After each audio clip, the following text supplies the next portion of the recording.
What do you think of Morris finally getting through to immortality, Cooperstown immortality? I richly deserve both of. I mean, he and Trammell, and Trammell's a guy that because he was just so steady and the Wizard of Oz, of course, is deservedly, obviously a Hall of Famer, but. You put Trammell's numbers up against his. Even defensively, he wasn't flashy, but he was so steady. Mm-hmm. I mean, both those guys, it's richly deserved. Yeah, I mean, don't you think though, Trammell, certainly with his glove, Whitaker should go in too, just because of that, or is that just too much homerism right there?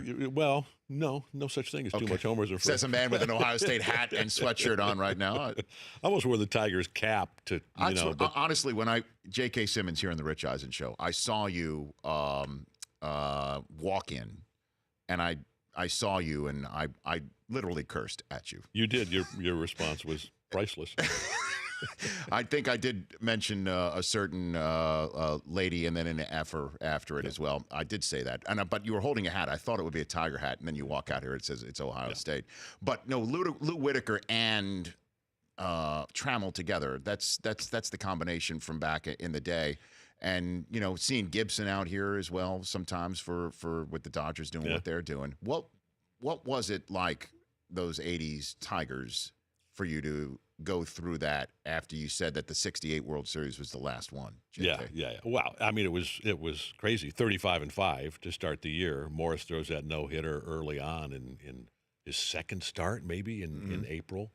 And then the rest of the year was just like, okay, then we lost. Then we were 35-6. It was like, oh, can we hang on? Can we hang on and win the pennant? And then I was actually on tour. I was living in New York and doing, theater, and I was on a national tour of a Broadway musical, and that big hit musical Doonesbury, the musical. After the cartoon? After the cartoon, the Gary Trudeau cartoon. And one of my guy that I met in that tour, Greg Edelman, a great Broadway actor, singer, was born and raised in the Chicago area and big Cubs fan. And all during those playoffs, the Cubs against the Padres, he and I are thinking, oh, man, it's going to be Cubs-Tigers. Yeah. It's going to be one of the classic World Series of all time. And then then not. Yeah, then it was not. And, so many people think, when you look back on it, that Tony Gwynn was on that Padres team, but he was not. Yeah. It was Garvey. Right. It was Garvey leading that Padres team. Steve Garvey, who a lot of people think should be in Cooperstown as well. But those Padres were no joke going into that series in the old Tiger and Stadium. Then the series itself was a kind of anticlimactic 5-game, cleanup by the Tigers. Yeah. Willie Hernandez and all those guys. Yeah. See? Because I showed up at Michigan the next year in '86, and everyone's talking about how great the Tigers are, and the Yankees were going through that awful Steinbrenner period where they were banishing people to the Columbus Clippers as a threat. Right. Yeah. Bye-bye Balboni. Bye-bye Steve Balboni, for sure.